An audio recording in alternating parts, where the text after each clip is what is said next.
Welcome. I'm E.G. Marshall.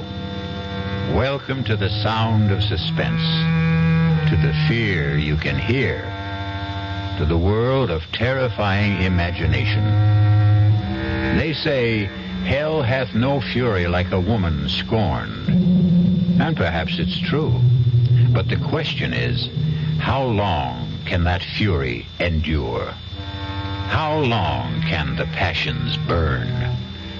Well, Miss Charity Youngblood was left waiting at the church some 200 years ago, and she still isn't over it. Sheriff's Office, Deputy Palmer speaking. Sheriff, there's someone who wants to murder me. Yes, sir. Your name, sir? Well, is that important? Yes, sir, it is. Well, I hesitate to give you my name because you might think I'm unbalanced. Now, why would I think that? Because of the peculiar circumstances involved. Well, why don't you let me be the judge of that? Well, this young lady wants to kill me, and she's armed. Well, what's her name? Well, I wouldn't want her to get into trouble. What?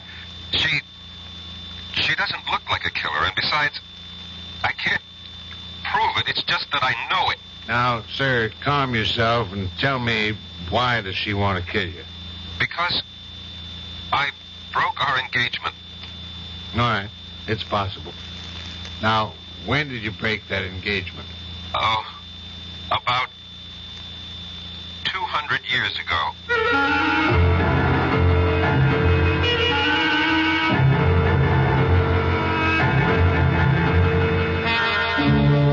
Our mystery drama, A Dream of Death, was written especially for the Mystery Theater by Sam Dan and stars Michael Tolan. It is sponsored in part by new sugar-free Diet 7-Up and by the Kellogg Company, makers of Kellogg's Special K cereal. I'll be back shortly with Act 1.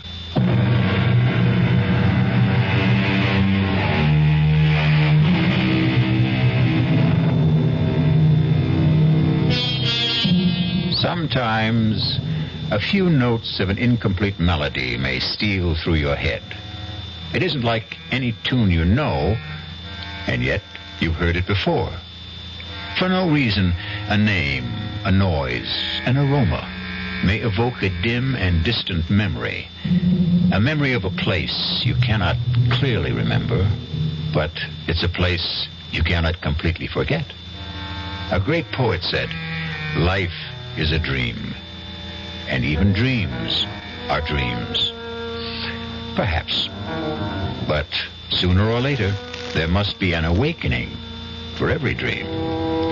And for Rexford Patterson, there was the rudest awakening of all. Hey, Patterson, wake up. Your lawyer's here. Huh? What? Your lawyer's here. Lawyer?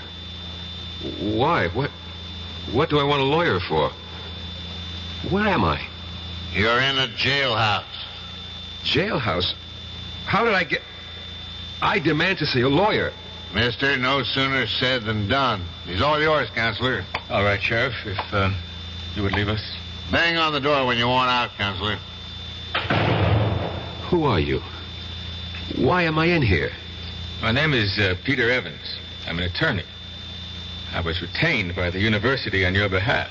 Why do I need a lawyer? Why? Well, you're going to be tried for murder. Who is? You are. But that's impossible. You don't remember? Murder? Murder. No. Well, according to the sheriff, you were found unconscious on the floor of your study, and she'd been shot. Who? Your fiancée. Charity? I killed Charity? No.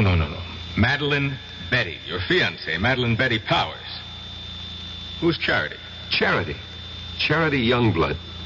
She was my fiancée. You had two of them? Look, we know you were engaged to Madeline Betty Powers. Now, you say you were also engaged to a Miss Charity Youngblood? Yes. Well, what happened to that engagement? I broke it. Was the parting amicable? No. How did Miss Youngblood take it? She was hurt, angry. She was violent. What do you mean, violent? She swore she would make me regret it. She swore she would have a revenge. Can you prove any of this? Oh, yes. How?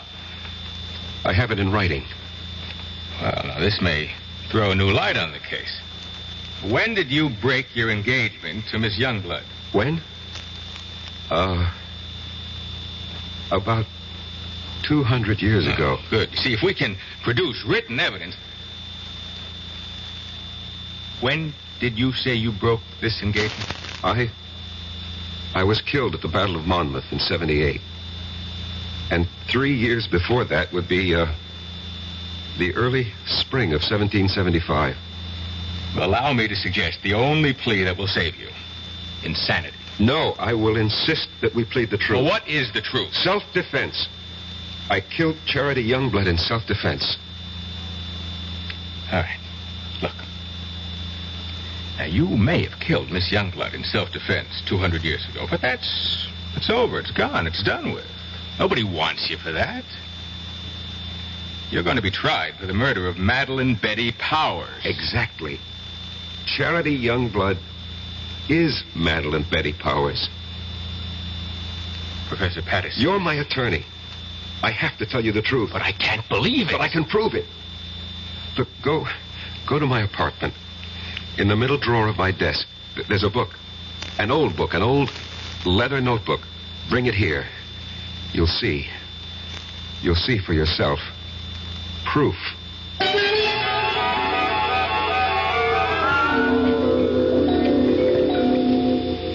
You read the book? Yes. It's a diary kept by a girl named Charity Youngblood, daughter of a Connecticut gunsmith during the Revolutionary War. She was jilted by a young officer named Eli Wallington. Naturally, she was quite upset about it. But where is the proof you promised me? I was that young officer. I was Eli Wallington. Look, Professor Patterson, if I'm to represent you, you'll simply have to tell me... The truth. I know the truth. But I tell you the truth and you refuse to believe me. It's impossible to believe you. Impossible. That's the key word. Well, today's commonplace was yesterday's impossibility. People said it was impossible to transplant a heart, impossible to walk on the moon. You're talking about reincarnation. Last summer, I stopped at an antique shop in central Connecticut. Heaped high on a counter was a pile of old pictures, letters, books. I picked up that little notebook, the one you're now holding. I read that name, that hand-lettered name, Charity Youngblood. And suddenly I felt as if I'd been stabbed through the heart. I knew that name. I knew that name. Please, Professor Patterson. No, don't tell me to be calm. Don't humor me. Just listen to me. I knew that name. I knew the girl. I knew the time. I knew the place. Here, turn to the page where she describes how he proposed to her. Just don't see how Just all of... do it. All right. This is what you want? Monday. Eli proposed marriage to me this morning. I read the name Eli. An electric shock ran through my system. I knew I was Eli. And the entire scene ran through my mind. Exactly as she wrote it in her diary. Exactly.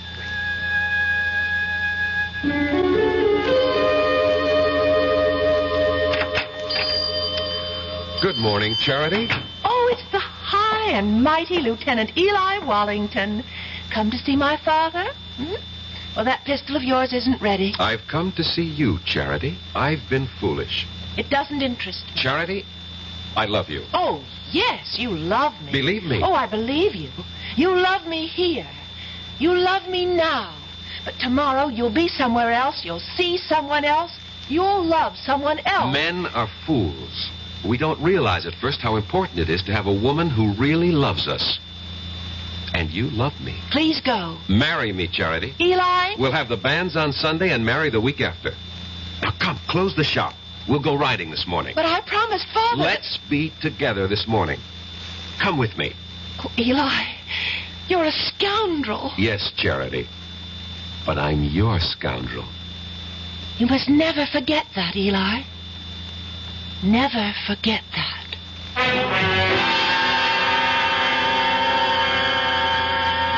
What are you trying to tell me, Professor Patterson? Don't you see, as Eli Wallington, I had lived through that scene. I knew how I felt. I loved her. How do you know you were Eli Wallington? How do we know you're Peter Evans? You just know, that's all. None of this is proof in a court of law. You can read in her diary. Here, Sunday. This morning, the banns were read in the church. But Eli never married her. Do you know why?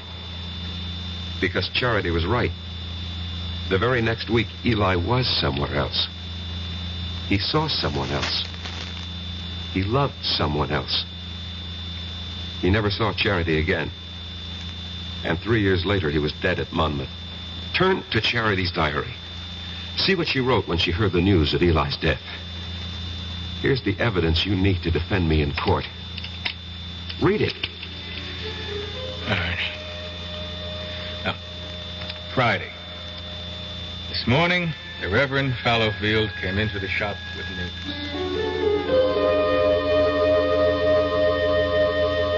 Charity, I am told that Eli Wallington has fallen at Monmouth. I thought you might wish to know. Thank you, Reverend. He died bravely for his country. And I hope you can find it in your heart to forgive him. I will not forgive him. Charity.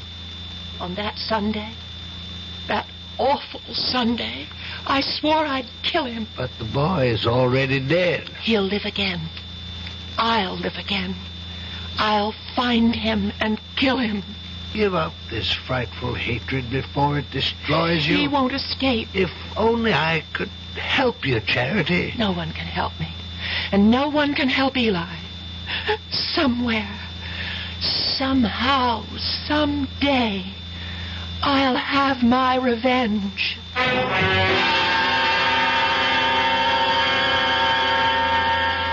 And when I picked up that diary in the antique shop, Mr. Evans, I was almost frozen with terror. I knew I had come back. Why shouldn't she? But you know something? After a while, I began to laugh at myself. Why? Well, for the same reason you're probably laughing at me. After all, we live in the modern, rational 20th century. Every night, I'd sit alone at home and wait for Charity to come and kill me. And nothing happened. She didn't show up. No. And you can't maintain an emotional pitch forever. And so soon, I stopped thinking about it. And then one afternoon, I was sitting in my study. Come in, it's not locked.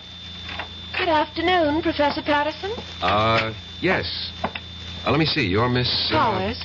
Madeline Betty Powers. I'm scheduled for a conference at exactly 1500 hours. 1500 hours? 3 p.m. We use this terminology at the engineering school. Oh, I see. You're an engineering major, Miss Powers? Have you any objections? Oh, no, certainly not. Professor, I require 3 credits in the humanities for my degree. I chose your American history course. I am flattered. It was the only one open. You shouldn't have said that. Oh, I have no interest in the dead past, only in the dynamic present. How can I survive your course? First, show up for class, occasionally. Second, don't snore too loudly at my lectures. Third, write me a term paper. On what subject? Oh, any subject related to the Revolutionary War. I know what I'll do. I'll write a novel. Miss Powers, what are you saying? Yes, a novel.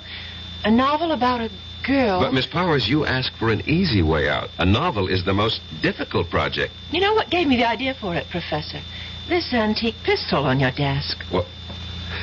Broken down, rusty old relic? It just came to me by just looking at it.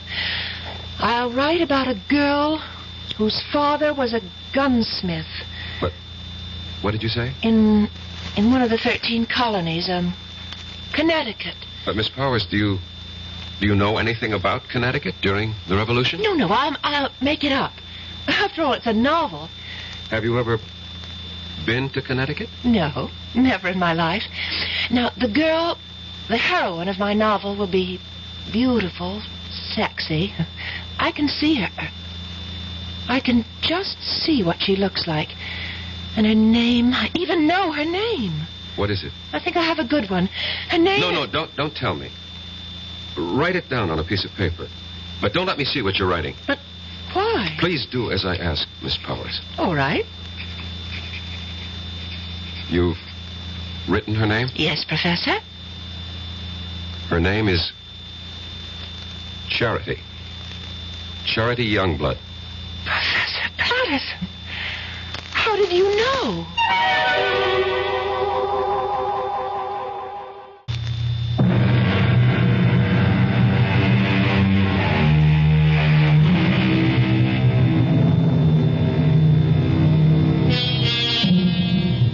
Professor Patterson, a quiet teacher of history, is in jail, accused of killing his fiancée. He doesn't deny it. What he's desperately trying to prove is that he killed the one he had 200 years ago. Where, Miss Powers, have you heard that name, Charity Youngblood, before? Nowhere. I made it up. You made it up?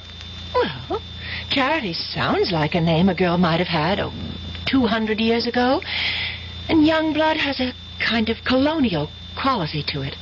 Charity Youngblood. It just sort of popped into my head. And everything just came to you, the whole idea for the novel, the heroine, her name, it all occurred to you just now? Yes, that's right, Professor Patterson. I simply can't account for it. It has no scientific basis. But suddenly, I have feelings that I've never experienced before. What sort of feelings? I can't describe them. Vague ideas, hazy pictures. Of what? But this woman, this girl, this Charity Youngblood, she's a creature of my own imagination. I only conjured her up a few moments ago, and yet she seems to be alive. Give it up, Miss Powers. You know, sometimes when you write fiction, the character takes over, and unless you're a skilled professional author, this can be dangerous. Just attend class, look intelligent, and you'll pass the course. Well, Professor, that wouldn't be ethical. Miss Powers, we'll just let that be our secret.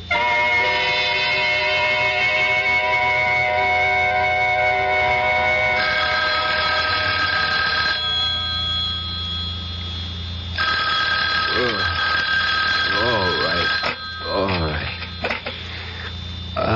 Hello. Professor Patterson, this is Miss Powers. What? Miss Powers? Madeline Betty Powers.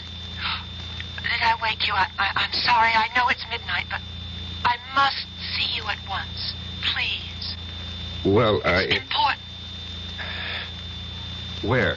Well, I'm calling from the all-night cafeteria at the Student Union building. I'll be there. Oh, thank you, Professor.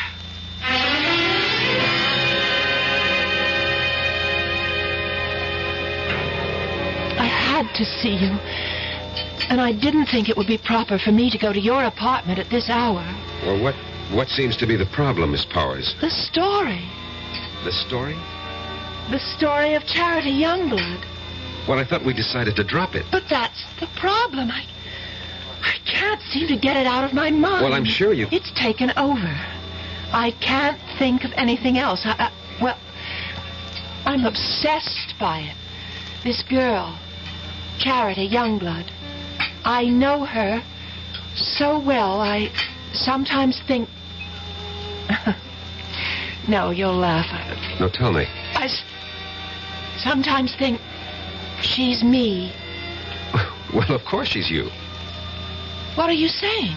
Well, when you write fiction, every character has to be yourself in one form or another. No, it's more than that. It's a feeling in my bones. I seem to have an urge to do something.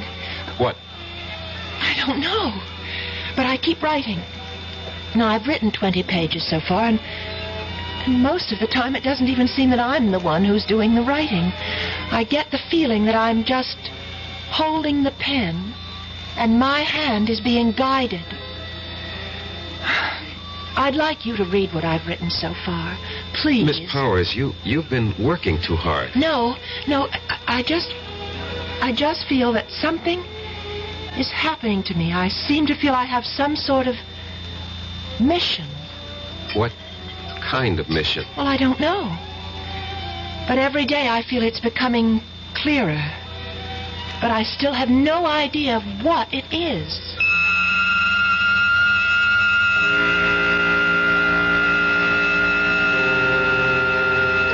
And every day, Mr. Evans, she would hand me a chapter of her novel.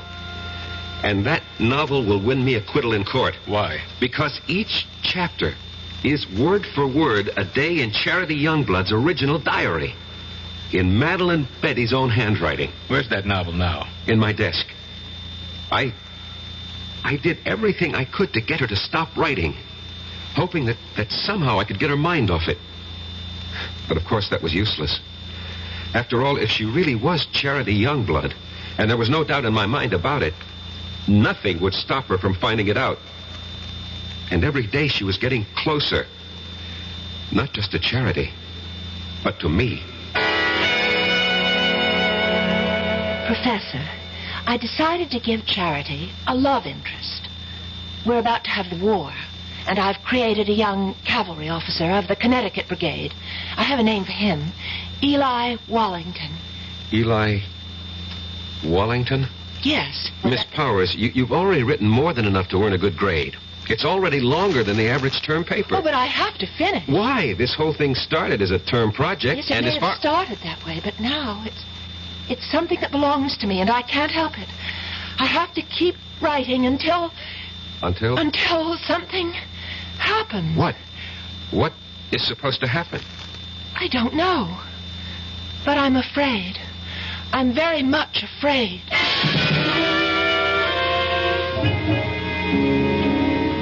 I was afraid too, Mr. Evans. Afraid that at any time she would suddenly realize that she wanted to kill me. But surely you realize... What? You mean I had nothing to be afraid of? Suppose someone's determined to kill you, and you know it. You tell me. You know what I think? Although it's academic now. I think you should have gone to a psychiatrist. I did. I went to the top. I went to the head of the Department of Psychiatry at the University Hospital.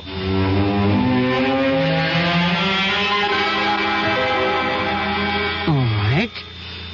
Now, let us see if we can delve into the core of these hallucinations. No, let's not, Dr. Laufer. You see, these are not hallucinations. No. No. These are matters of fact. I know them to be true. You're talking about reincarnation. Yes.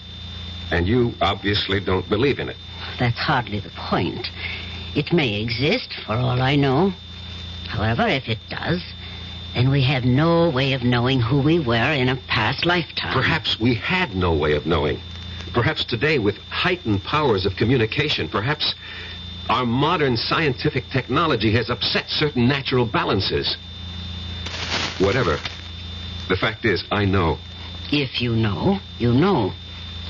What do you want me to do? Suggest a way I can live with it. I'm afraid I don't understand. Look, if a man was an alcoholic or a drug addict or a gambler, and he said to you, this is what's wrong with me, how do I live with it? What would you tell him? You are oversimplifying. I am I'll coin the word. Reincarnate. How do I live with it? Especially since my life is in danger. Very well. Why is your life in danger? I told you. Charity Youngblood wants her revenge. And she's here in the person of Madeline Betty Powers to exact it. Don't you see what you must do? No. This is all within the framework you yourself have created. If you remove the motive, you can prevent the crime. I still don't know what you If mean. she wants to kill you because you jilted her, well, all you have to do is give her satisfaction. How? Marry her. Marry her? Marry Madeline Betty? She's hardly my type. You're 32 years old. You're not married. Are you going with anyone? No. But marry her? How do I know she'll have me? Were you once Eli Wallington? Yes. Was she once Charity Youngblood? Yes. She'll have you.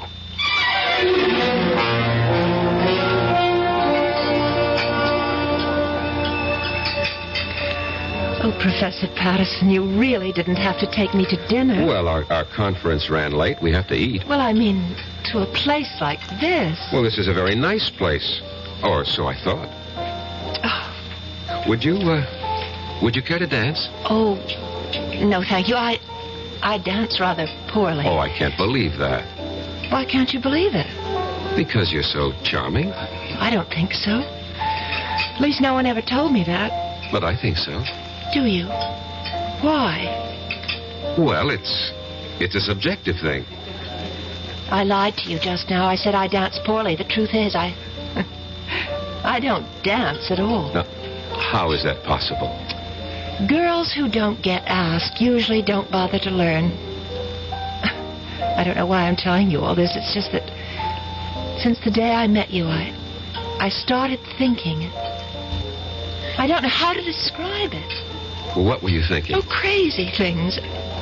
That is, for me. I suddenly wanted to write a book. Why, I'll never know. And I began thinking of a girl who lived hundreds of years ago in a place I've never heard of. I can't understand it. Madeline Betty, maybe I can help you. Would you, Professor Patterson? Rex. Go on, say it. Call me Rex. Rex. I've also felt something since the time you walked into my study for conference. And I've been trying to analyze it. And I finally discovered what it is. It's love. Professor Patterson. Rex. And so I'm asking you, I hope that you will marry me.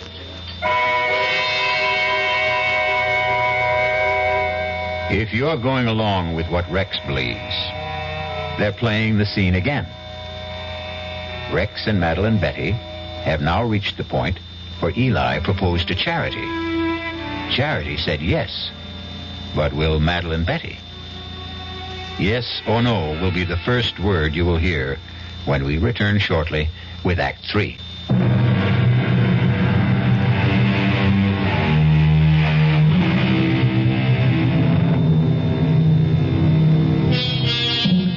Eliminate the motive, and you prevent the crime. Excellent advice. And Rexford Patterson has taken it.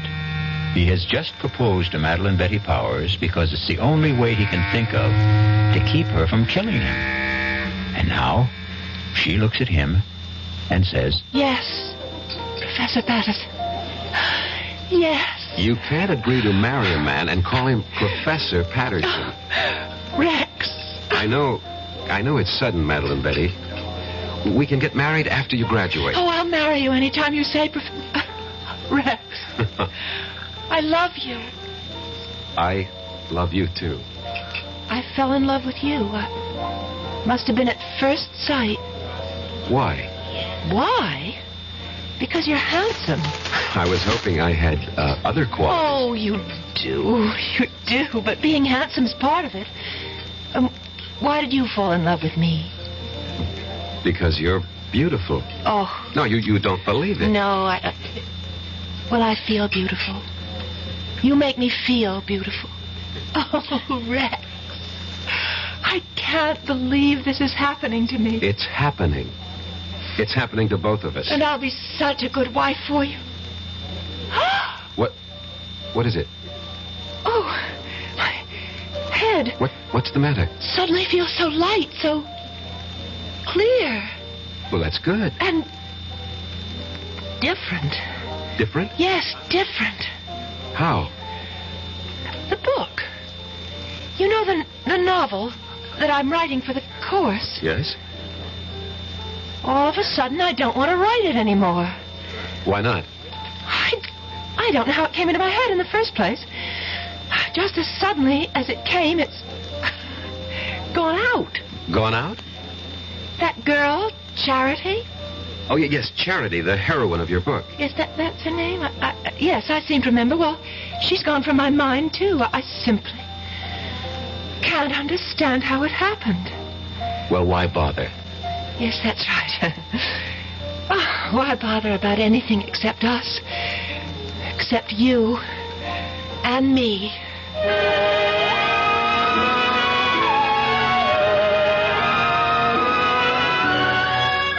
So you proposed to a professor and you were accepted.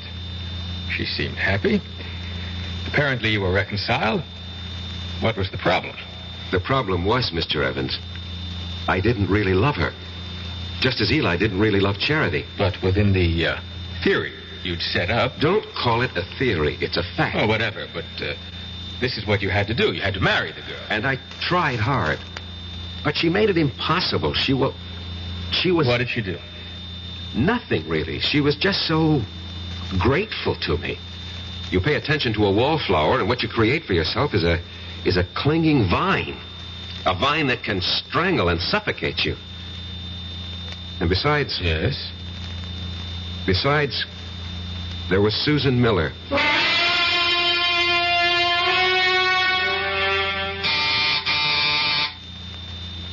Come in, Madeline Betty.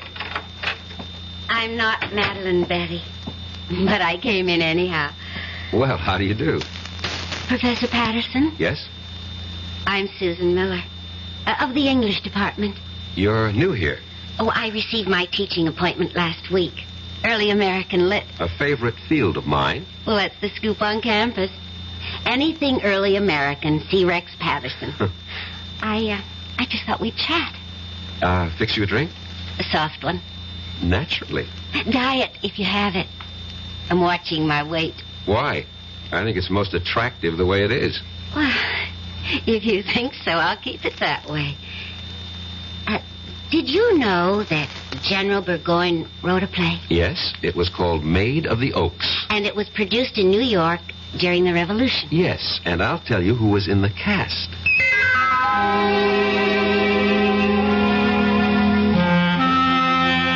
And that's how it all started, Mr. Evans. Easy, relaxed, delightful. There is such a thing as love at first sight. And it was there for both of us. But Madeline Betty... Madeline Betty. Well, I knew I had to do something about her. Yeah, exactly. So you killed her. No, that's not the reason. You wanted to marry Susan Miller. It never reached that point. I mean, we didn't get that far. But the prosecution will know about Susan Miller. No, they don't have to. No one really knew. No one? No one. Except Susan, myself, and Madeline Betty.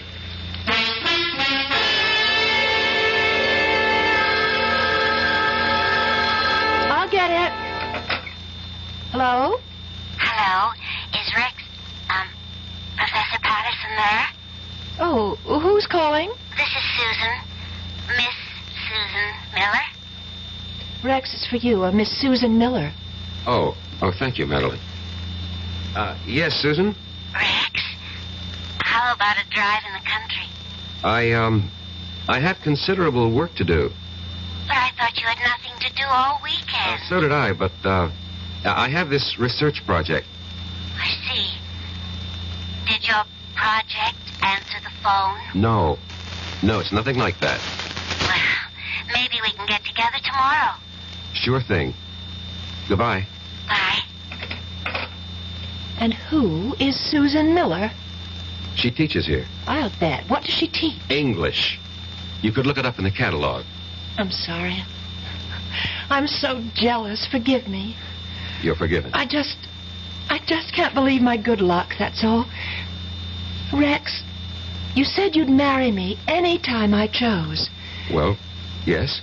Well, I choose now. Now? Well, next month. I want Mother and Dad and my sisters, and I have some cousins. I'd like to see the looks on their faces. The first Sunday next month. That's almost 4 weeks from now. Is that all right? Well, You haven't changed your mind, have you? But I had changed my mind, Doctor. I see. I wish I knew what doctors meant when they say, I see. Patterson, You are the one who set up the ground rules. You said she was Charity Youngblood, reincarnated to have her revenge. I know. I know. And using that, I suggested marriage. It was your only chance. I realize that, but you see, I really don't believe that anymore. You don't? I should have listened to you when you called it an hallucination. You agree with that now? I think I do. What caused this radical change? I'm in love.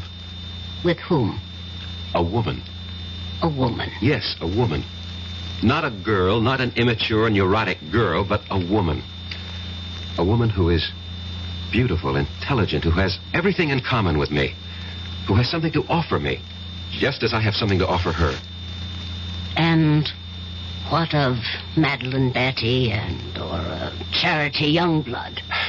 Charity Youngblood was an adolescent delusion.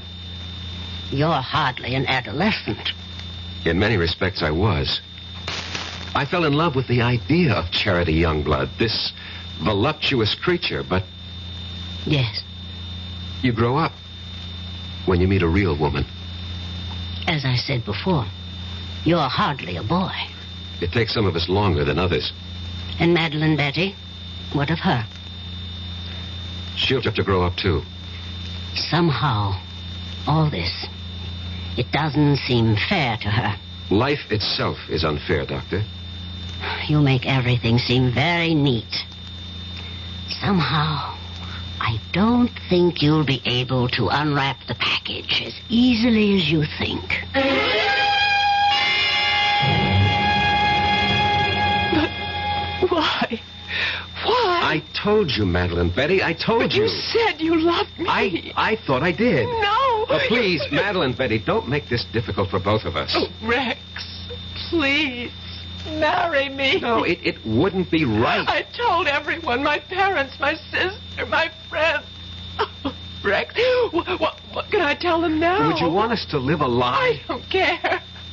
Rex, why did you do this to me? These things happen. You loved because I was here. You went somewhere else. You saw someone else. Now you love someone else. What do you say? I don't know what I'm saying. Look, you'll find someone else, too. I'm sorry, Rex. I've been speaking to you like a fool. You want to break our engagement? Only because it would be best for both of us. For whatever reason. I won't stand in your way. Excuse me. Hello? Rex? Could you... She doesn't have to call back. I'm leaving. But before I go, Rex, I'd like to have a memento of us. I'll leave you what I wrote about Charity Youngblood, and, could I have... Anything, Madeline Betty. That Anything. pistol, that old broken antique pistol? Well, certainly, of course. Well, goodbye, Eli. What did you say? Nothing. What did you call me? I called you by your name. Goodbye.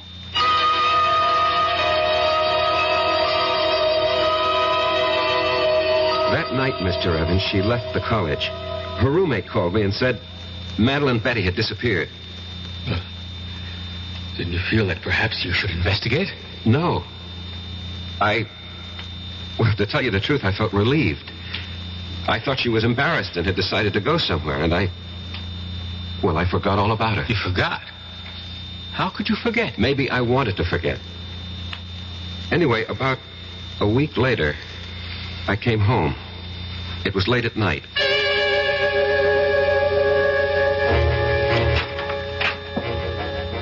Good evening.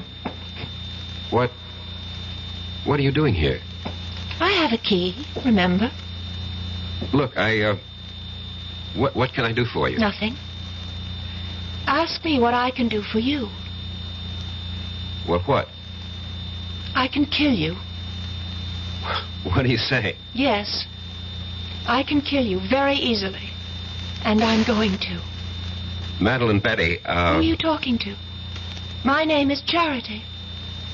Charity? Yes, Eli. Charity. Remember, Charity? No, you're Madeline It's Betty. taken me such a long time to find you, Eli. Such a long time. Listen to me. I'm not Eli. I'm Rex Patterson, and you're not Charity. You're Madeline Betty Powers. Sweet talk, Eli. You always could do it, but it doesn't go with me anymore. Look, Madeline Betty, I'll have to ask you to leave. Oh, I will. After I kill you. No, you can't kill me. I can. With this. What are you talking about? With that rusty old antique pistol? No, not anymore. I brought it home to Father, to Isaiah Youngblood's gun shop, and I said, Father, fix this pistol. And he did, you see, how he cleaned it and oiled it. See how it shines now. Madeline Don't Betty. move any closer, not one step closer. See how it sparkles. He gave it a new flammer and a fresh flint, fitted a new flash pan, and then primed it. Poured in the powder, rammed home the ball, and now it's ready to fire. Charity, no, no. Get away from me. Take your hands off. No. Get away from Drop me. it. Let go of me, Eli. Charity, Eli. drop it.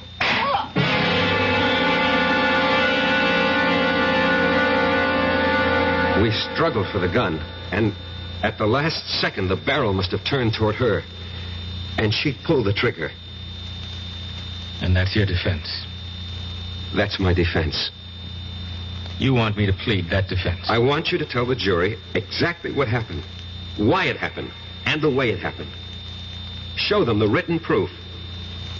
You're sure that's what you want me to do? Yes, I'm sure. I'm sure because it's the truth. Well, I hope the jury buys it. Would you have bought Professor Patterson's story? You would. A pity you weren't on the jury. Because 12 good men and true, actually 6 of them were women, deliberated for a full week and decided that Rex would have to pay the price. Not just the price for Madeline Betty, but also, as it turned out, the price for Charity. I'll be back shortly.